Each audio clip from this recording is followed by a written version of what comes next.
News of the day, Barry Tremmel had a report that OSU contacted you about its head coach opening and you seriously considered.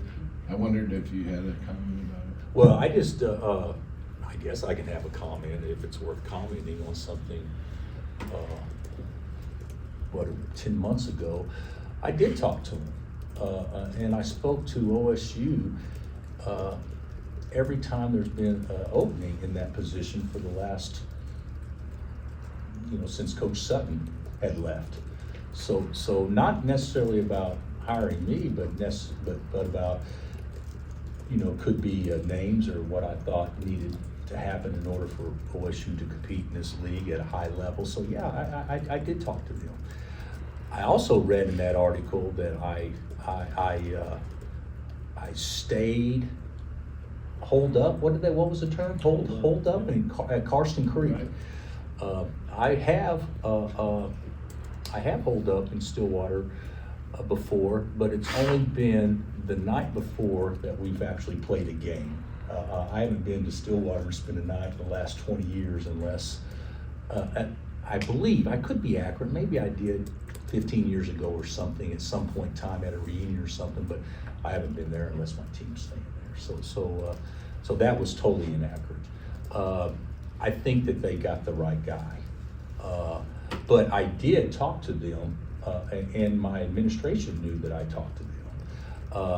But it wasn't near to the point of what was presented in the article, at least the way it was presented to me after other people had read it. So that's basically it. Same in 2008. Did you talk to him? I talked to him more seriously in 2008. But yes, I did talk to him in 2008. I believe I talked to him when Brad left, and I believe I talked to him when Sean may have left too. I believe I may have talked to him when Travis left as well. But there's a big difference in talking and than actually interest in considering. So Did they make formal offers? I talked to him, and you know something, Gary, I'm not going to go into detail what we talked about. We probably talked about what it would take to win there, and what your interest level would be, and all that stuff. But it didn't get past that, and I wouldn't tell details of what was talked about in a private conversation to you or anybody else. But I will tell you this, good people, love the people there, love the place, wish them the best, just not at our expense. And tomorrow would be at our expense if we don't play better. So that's what I'm focused on. Curious, after the BYU game, you said the team needs some time away from each other. Have you been in a situation like that with the team before where you felt that is necessary, and what do you feel Absolutely. led up to that? Absolutely, I've been in that situation. How many years have I been doing this? Everybody goes through that situation every year. But when I said time away from, I didn't say time away from each other. I thought I said time away from us and us from them, which hopefully makes them do this. So that's what I was referring to. But to answer your question, when you get back at 5 o'clock in the morning on a Wednesday, there's not a lot of stuff done on a Wednesday. So we had a good practice session yesterday, but it hasn't been like we've had a ton of time together. But to your point, we had a ton of time together in Utah, and that didn't really, ring any bells as far as a really positive trip. So I think time away from us and us from them was probably something that needed to happen, even though it was only 24 hours. And is that any different than what you've experienced in the past, referencing other times you felt that? No. I said this, I think I said it to Sam. The thing about it is with teams and with coaches, the public sees the results, but the public doesn't see what goes into results. So sometimes winning can camouflage some of the same issues that you've had in the past. And I don't know one team ever that talks about things that happen amongst the team publicly. Because we all deal with stuff, just like your family deals with stuff, just like your kids deal with issues. Everybody's got issues. The difference is I've got 20 children, and I've got an extended family and everything. So there's always things that come up. That's life, but those aren't public things. But the results are public. So you know, and right now the results suck. So that is what people see, and rightfully so, because that's what's public. But anything else beyond that will not be discussed at any time. And there's no excuses. We haven't performed well, so we can talk about but this and that. No, we haven't performed to the level that we're capable of performing at, period. Bill, in recent times, some schools have hired football and basketball general manager. Has that ever been like a thought process of maybe Kansas hiring general manager, or have you thought about that? Yeah, I think that in today's new time, I think you think about everything. Now, I will tell you this, you don't hire somebody just to hire somebody or to fill a position. What role does somebody like that you really see being in your program? Could it be beneficial? Absolutely. Could it be detrimental? Absolutely. How much weight are you going to give to somebody to have that much influence when you may not trust that judgment or certain things? But in all honesty, I'm going to tell you this point blank: the head coach is still going to be the ultimate general manager. Even if you hire a general manager, there's going to be a president. There's going to be somebody over the general manager, and that somebody is going to be the person that's in charge of that program, regardless of the situation. Now, can the general manager handle, well, we're going to have one person that deals with all the agents. We're going to have one person that deals with this. We're going to have one person on a salary cap and how you do that. And then you get into Moneyball, which sounds great in theory. But, well, this person shoots this percentage from the right wing, and this percentage on effective field goal percentage, and this percentage in raw shooting percentage, and this and that. So somebody that does that at this level is worth this much. What about the eye test? There's a lot of things that go into it. So would it be a consideration? Absolutely. Have I thought about it? Absolutely. But that didn't have anything to do with why we played poorly, and and a lack of energy and things like that. That didn't have anything to do with that. If you were to hire somebody, there's certain things you look for. Like, what would you want that person to do? Obviously, you said if general was hired, obviously the head coach has more precedence. But in a role like this, the general manager, is there a specific thing that you want them to help you out with? I'm not saying that I am going to do that, but I would say the biggest thing that they could probably do would be an elite fundraiser. You know, if you can bring in dollars that you're not presently bringing in, I would say that would be a great role that somebody could potentially have. And you got, obviously some public things that have happened. Duke's hired obviously a GM going back 2 years. You've got St. Bonaventure that's done it. You've got Stanford that went out and hired Andrew Luck. You've got other people that are hiring people, but what role do they actually have within a basketball program as opposed to what the role they would have within an athletic department? There's a lot of things to think about, but yes, that is certainly a consideration for sure. Good question. Your thoughts on the Cowboys? They just scored over 100. How have they improved since early on? Well, I think that what we'll see tomorrow is probably as quick and as athletic and as fast playing team as we've played all year long. I know Steve wants to shoot the ball quick, and he wants to pressure, and they're going to play up the line, and they're going to force you to make plays. There's a lot of things that they do very, very, very well. They have been inconsistent. I don't think I'm speaking out of turn. just like we've been inconsistent. But when they've been good, and they were really good the other night. And Bryce was great, and Usman can really score. They got some really nice pieces, and they're extremely quick on the perimeter, probably as quick as anybody in our league.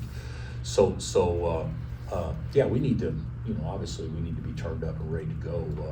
But they've got a really nice team. They score so many points, Dave, from the free throw line. Their percentage of points from the free throw line, I think, is number 1 in the country.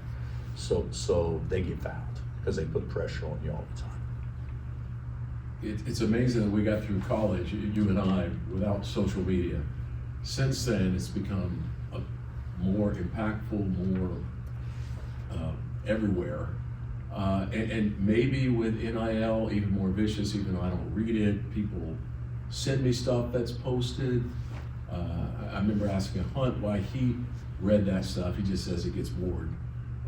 Just your comment on what it is today and what you do to make it so it doesn't get in the way of what you're doing.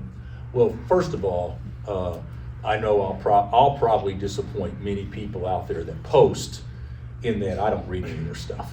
So whatever message they're trying to get to me isn't heard, at least by me. Now it could be by family members or whatever, but that's not by me. The thing that I think is this. I think it's, even though it stinks, but I also think it adds an element of togetherness and toughness that should be provided when things are said or done that is inconsistent with what is actually happening, what players know to be actually true. There are some things that are said by others that are 100% on point. Nobody can argue with that. There's some things that are said that are semi-on point, but is the context ever the way that anybody actually sees it doesn't have a front row seat to actually what's going on. And there's some things that are just absolutely, out there just to try to get a bite or a reaction. And the thing about it is, I think the best thing that players can do is don't read the good. And if you don't read the good, you're not have an inkling to read what's not good. I do the same way with the media, with you guys, in that I used to actually read what people wrote. But when you read good things, you gotta be thick-skinned enough and tough enough to understand if somebody writes something good, then they have every right to write something that may not be as positive whenever they do it. I respect that. I don't have an issue with that. I think it's harder for young people to actually grasp it because so much of social media is tied to their own identity and how they see themselves based on how other people look at them. That's what makes it harder for young people, I think. And I actually believe social media has a lot to do with shaping how youngsters feel about themselves and their self-confidence in many ways. That's not all positive. But there's some positive things about it too. But I think as an athlete in today's time, where the appearance is this and the way it is, then you got to understand something. If this is the way it is, and you want to maximize the way it is now, you got to understand that there's going to be some people look at you or look at us differently because the expectations have naturally changed, because no longer are you a guy we're watching grow up right in front of our eyes. You're a guy that is making money as we watch you perform. And it may not be a situation where we watch you grow up in front of our eyes because we don't see you for 3 or 4 years. Your evaluation is based on the time that you're here, which very rarely moving forward is going to be 3 or 4 years. So hey, you can't have your cake and eat it too. I mean, it goes both ways. This is what the rule is. This is what you want. This is what you bargained for. This is what your agent fought for. This is it. So now maybe opinions are going to be a little bit tougher because of that. I think that you see it all the time in the world of professional sports. Guy signs a max contract, then he doesn't deliver the same way he signs a max contract. It's great making that money.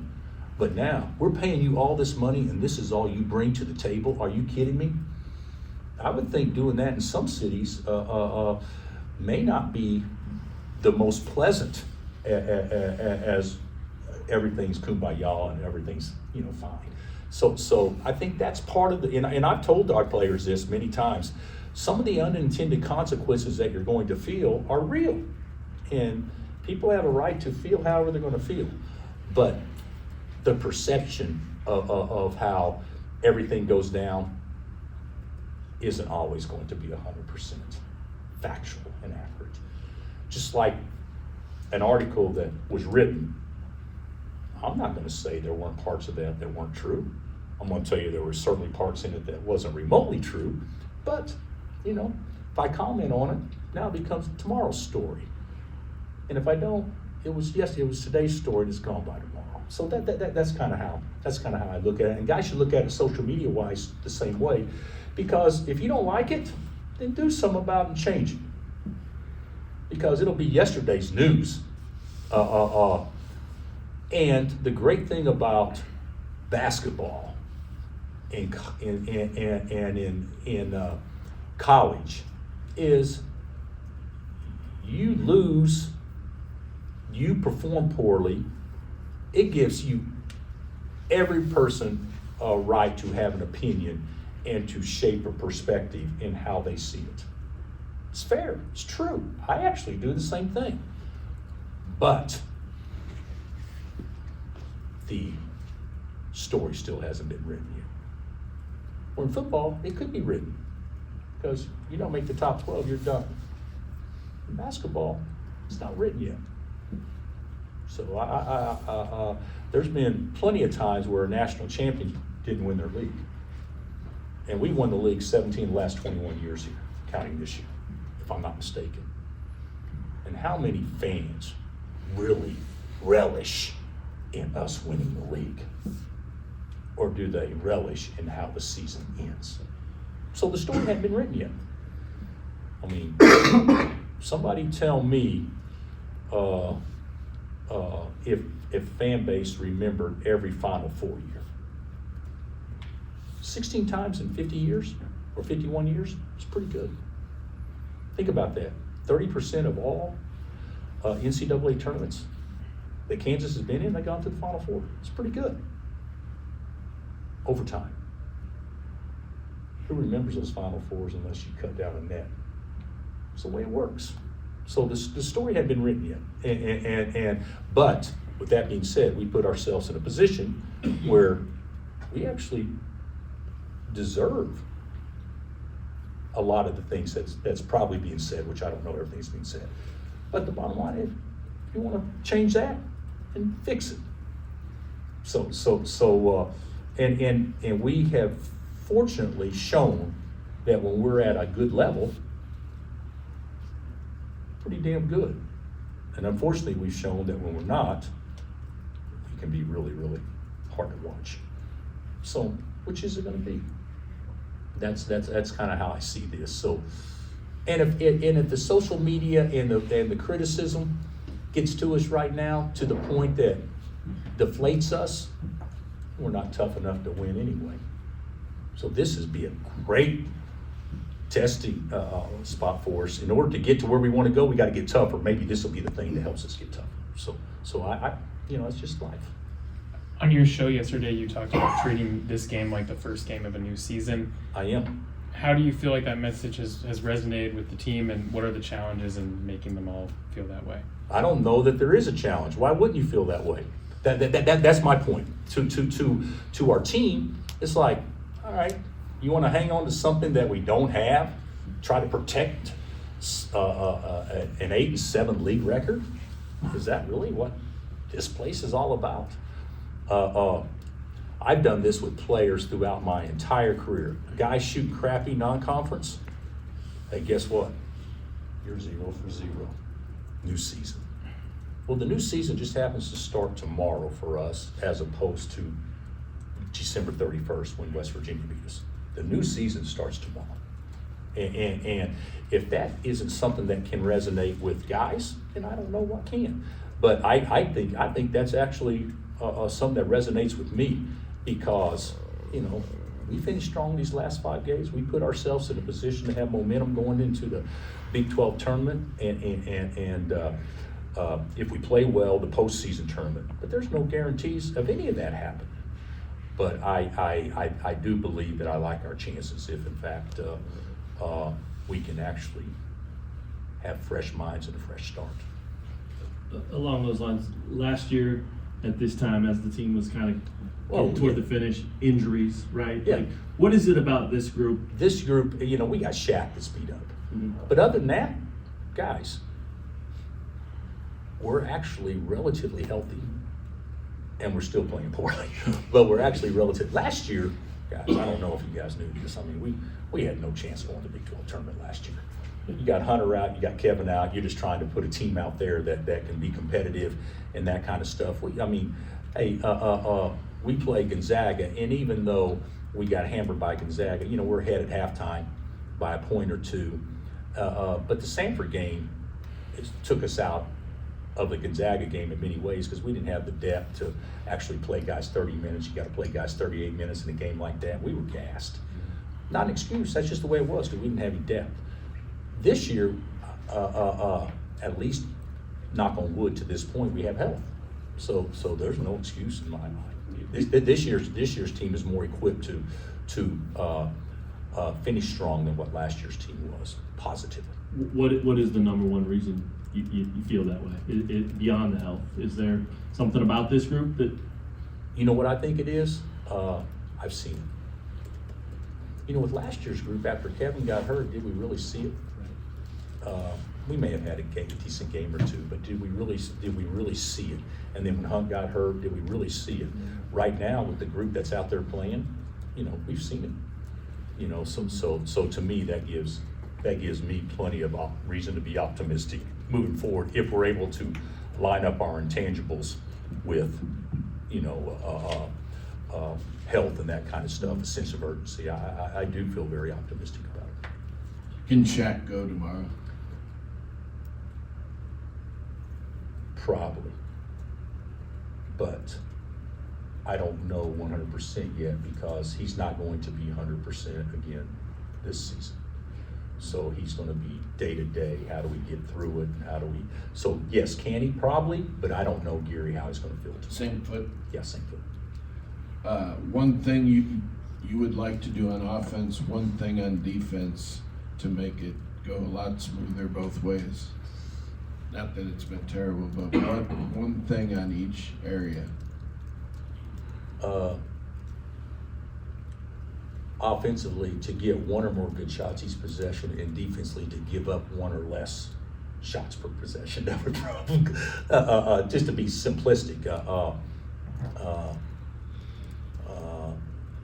I still think that when you play with pace and ball and body movement offensively, I still think that's the way that gives this team the best chance to play. I also believe that defensively, there needs to be more of a pride factor because we've shown we can be elite defensively. What are our national numbers right now, even after this past week's performance? Close to top 10. Are we still top 10? I mean, Sixth. Huh? Sixth. Yeah, defense. Sixth. That crap that we saw last week was sixth. Think about that. But that's also a team that held Iowa State to 52 in 40, but gave up 60 in 20. There's there's a lot of things. So I actually believe that there's a pride, a connection that hasn't existed sometimes that makes it where we're not as effective. But I also think that's also some things that aren't necessarily defensive, that are more intangible things, that if the team does, will be better defensively, so.